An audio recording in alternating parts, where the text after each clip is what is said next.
이 아침 함께 읽을 하나님의 말씀은 민수기 32장 20절에서 24절 말씀입니다. 민수기 32장 20절로 24절 말씀을 우리 자막을 통하여서 또 펴신 성경을 통하여서 함께 하나님의 말씀을 읽겠습니다.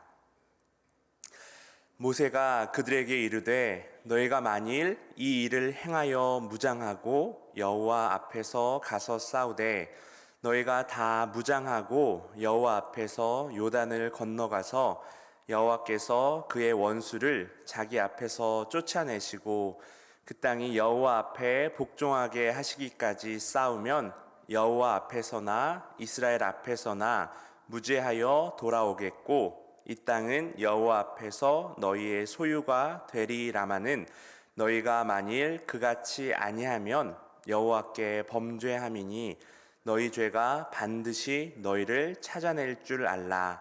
너희는 어린아이들을 위하여 성읍을 건축하고 양을 위하여 우리를 지으라.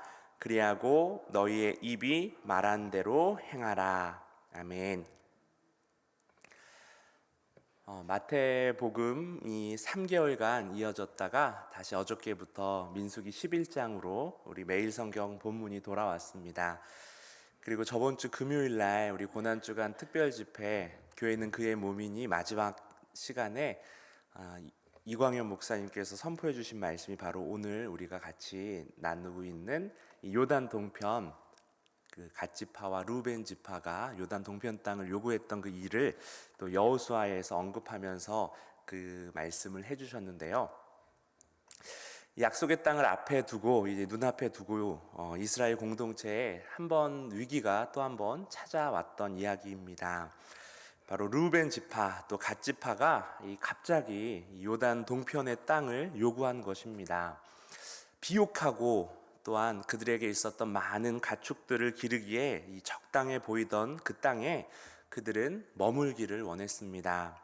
굳이 요단강을 건너가서 이 가나안 땅을 안 가도 여기가 그냥 좋사오니 우리가 그냥 여기 머물면 안 되겠습니까? 라는 그들의 요청에 모세는 40년 전 가데스 바네아의 기억을 떠올리면서 단호하게 경고했죠.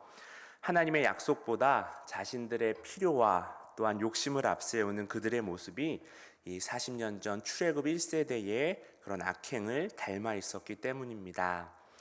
출애굽 1세대는 모세의 경고를 무시하고 반역으로 일관하여서 결국에 이 40년이라는 광야 생활과 또 그 광야에서 모두 죽음을 맞이하는 결과를 가져왔지만 새로운 세대는 다행히 달랐습니다. 모세의 경고를 무시하지 않고 계속해서 대화와 또 조정을 통하여서 갈등을 해결해가는 모습들을 오늘 보여줍니다. 사실 직접적이고 또한 노골적인 그 모세의 책망을 듣고 이 두 지파가 감정적으로 대응을 하거나 계속해서 자신들의 의견을 고집할 수도 있었습니다. 하지만 두 지파는 자신들의 잘못을 인정하고 또 제안을 수정해서 제시합니다. 아마 40년 전 그 가데스 바네아의 기억을 떠올렸던 모세의 염려가 무엇인지를 잘 이해했기 때문이지 않을까 합니다. 두 지파가 내놓았던 그 수정 제안의 핵심은 이 세 가지였습니다. 첫 번째는 가족들을 안전하게 정착시킨 다음에 우리 형제들과 함께 가나안 정복 전쟁에 자신들도 참여하겠다라는 것인데요. 이것은 모세가 6절에 너희 형제들은 싸우러 가는데 너희는 여기 앉아 있고자 하느냐라는 그런 책망에 대한 적절한 대답이었습니다. 다만 그들은 요단 동편에 아직 원주민들이 남아 있으니 우리 아이들과 아내들을 견고한 성읍에 거주할 수 있도록 정비하고 또 성을 만들 시간을 달라라고 요청합니다. 두 번째는 요단강을 건너 가나안 정복 전쟁을 수행할 때에 이 모든 지파의 앞에 선봉에 서서 모든 이스라엘 자손이 기업을 받을 때까지 자신들이 끝까지 함께 싸우겠다라고 합니다. 이들이 요단 동편에 남을 때 다른 지파들이 낙심할 것을 염려하는 모세에게 그들은 자신들이 선두에 서서 끝까지 싸우겠다라고 설득합니다. 우리 민수기 2장에 보면은 각 지파의 진영과 또 행진 배치가 나오는데 거기에 보면 르우벤과 갓 지파는 두 번째 진영에 속해 있기 때문에 선두에 서지 않습니다. 하지만 그런 그들이 자원해서 이 전쟁의 선봉에 서서 앞장서겠다라는 것이었습니다. 마지막으로 가나안 정복 전쟁이 마치고 이 요단 서편의 땅을 기업으로 나누게 될 때에 자신들은 그 땅을 요구하지 않겠다라고 합니다. 갓 지파 그리고 르우벤 지파는 이 모세의 경고와 또 염려의 핵심을 이해하고 그에 대한 이렇게 분명한 대답을 내놓습니다. 이스라엘 공동체를 돌아보지 않고 자기 지파만의 유익만 생각했던 모습이 함께 대화하는 자리를 통하여서 또 소통을 하면서 다른 지파들의 감정과 또 입장을 배려한 대답으로 변화되고 있음을 보게 됩니다. 여러분, 갈등이 없는 관계, 또 갈등이 없는 공동체는 없죠.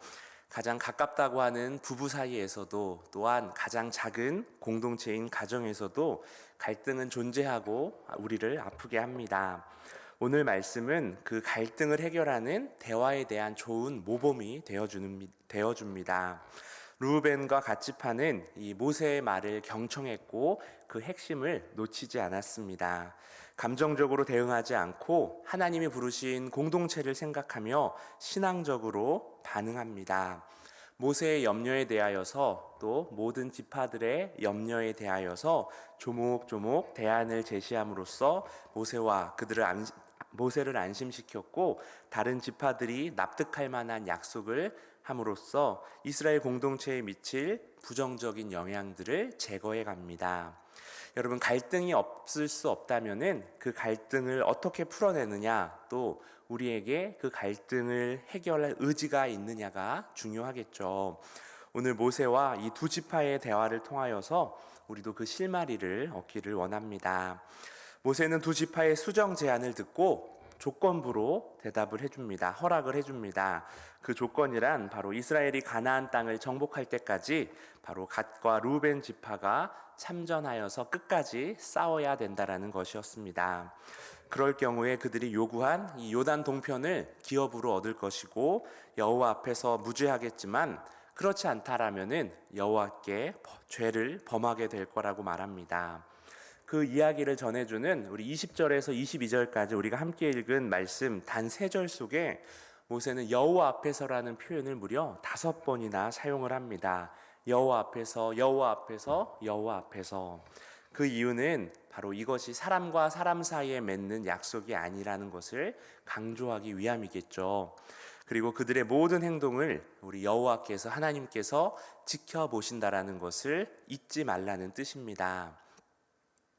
여러분, 이 부분을 넘어가기 전에 이 두 지파가 수정 제안을 했던 16절과 또 모세의 답변인 24절을 한번 잠시 비교해 보고 넘어가려고 합니다. 우리 그들이 16절을 두 지파의 16절 제안을 보면은 이렇게 적혀 있습니다. 우리가 이곳에 우리 가축을 위하여 우리를 짓고 우리 어린아이들을 위하여 성읍을 건축하고, 이 제안을 들은 모세가 24절에 대답을 해줍니다. 너희는 어린아이들을 위하여 성읍을 건축하고 양을 위하여 우리를 지으라. 여러분, 이 16절과 24절의 차이를 느끼셨나요? 르우벤과 갓 지파는 가축의 우리를 이 자녀들을 위한 집보다 먼저 언급을 합니다. 반면 모세는 순서를 바꾸어서 자녀들을 위한 집을 먼저 이야기를 하죠. 이것이 우연이 아니라 의도가 있는 답변이라고 학자들은 이야기합니다. 유대인들의 미드라슈에 보면은 이것을 이렇게 해석을 하는데요. 르우벤과 갓 사람들은 사람 생명보다 자신들의 재산을 더 중시했다. 그들은 모세에게 이렇게 말했다. 우리는 여기에 가축을 위하여서 우리를 짓고 자녀를 위하여서 마을을 세울 것이요. 모세는 그들에게 대답했다. 그것은 옳지 않소. 먼저 더 중요한 것을 하시오.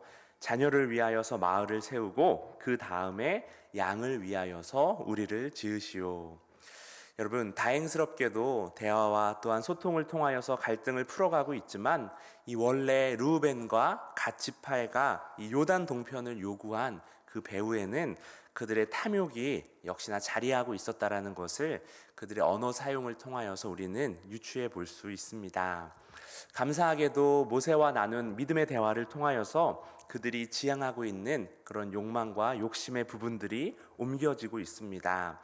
모세의 답을 그대로 받아들여서 26절에 바로 아이들과 아내를 먼저 앞세우고 다시 가축들이 이어지고 있는 그들의 답변이 변화했다라는 것을 볼 수가 있고, 모세에게 자신들이 맹세한 것을 반드시 지킬 것을 거듭 확인해 주는데요. 25절에 보면은 주의 종들인 우리는 우리 주의 명령대로 행할 것이다 라는 표현을 통하여서 모세에게 또한 모세를 통하여서 명령하고 계시는 우리 하나님의 권위를 인정하고 그 말씀에 순종함으로 반응하고 있음을 우리는 보게 됩니다. 여러분, 표현 하나를 통하여서 서로의 감정을 상하게 할 수도 있고 정반대로 신뢰를 더 단단히 할 수도 있습니다. 말 한마디에 천냥빚을 갚는다라는 속담이 괜히 나온 것이 아니겠죠. 두 지파는 나중의 일을 대충 얼버무린 것이 아니라 명확한 언어로서, 표현으로서 자신들이 반드시 약속을 지킬 것이라는 것을 확인해 줍니다. 그래서 모세와 모든 이스라엘 지파를 안심시키려 한 것이죠. 자칫하면은 갈등이 심해질 수 있었던 문제가 잘 해결이 되었습니다.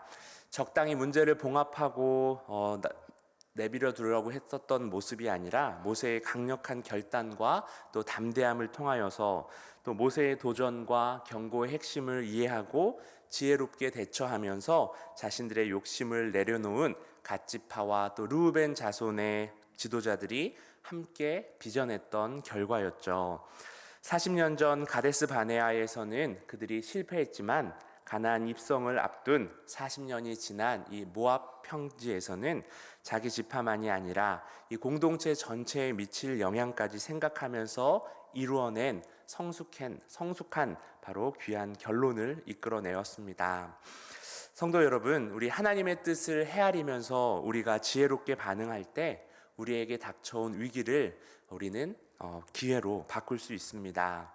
여러분, 이 32장 말씀이 마지막을 보면 요단 동편 땅을 우리 두 지파에게 나누어 주고 그 땅에서 갓과 르우벤 또 므낫세 반 지파들이 그 자손들이 행한 일들로 마무리되고 있음을 볼 수 있는데요. 이 사실은 이 하나님께서 요단 동편 땅을 그들에게 기업으로 주셨다라는 것을 주심을 허락하셨다라는 것을 의미합니다. 이 하나님의 약속이 요단 서편 땅을 약속의 땅으로 주셨던 것이 요단 동편까지도 확장되었다라는 것을 우리는 깨닫게 됩니다. 비록 처음에는 그 땅의 비옥함을 보며 이 보이는데 현혹되어서 눈이 멀어 인간적이고 또 이기적인 선택을 했지만 다행히 듣는 귀가 닫히지 않아서 하나님 앞에서 지혜롭게 반응하고 순종함으로 이 모든 공동체에 임할 재앙을 피했을 뿐만 아니라 이 요단 동편의 땅을 기업으로 얻게까지 하셨습니다. 여러분, 저와 여러분에게도 이런 지혜와 순종, 그리고 무엇보다도 말씀을 듣는 귀가 열려 있기를 소망합니다. 연약한 우리는 조금도 실수하지 않고 살아갈 수 없습니다. 각종 좋은 것들로 우리의 눈을 현혹하는 것들에 우리가 잠시 한눈 팔 수도 있죠. 하지만 순간순간 주시는 우리 하나님의 말씀을 통하여서 다시 우리가 걸어야 될 길, 바로 예수 그리스도가 우리를 위하여서 새롭고 산 길로 열어주신 그 복음의 길 가운데로 다시 돌아오고 순종함으로 지혜롭게 행하는 바로 저와 여러분 되기를 소망합니다. 말씀을 듣는 귀가 열려 있어 위기를 기회로, 도약의 기회로 바뀌는 은혜가 우리 가운데 가득하기를 축원합니다. 우리 자막을 통하여서 같이 합심 기도문을 함께 읽겠습니다. 사랑의 아버지 하나님, 말씀을 향하여서 듣는 귀가 열려지게 하시고 순종할 수 있는 믿음과 용기를 더하여 주옵소서. 공동체와 함께 하나님을 사랑하는 자리로 나아가게 하옵소서. 주님, 모든 갈등과 문제 가운데 함께해 주셔서 우리를 지키시고 예수 그리스도의 사랑을 드러내는 자가 되게 하옵소서. 전교인 수련회를 준비하고 있습니다. 서로 다른 자리에 있던 성도들을 같은 믿음으로 부르신 그 하나님을 함께 예배하며 서로 교제할 수 있도록 상황과 여건을 열어주소서. 참 소망 되신 예수님의 이름으로 기도드립니다. 아멘.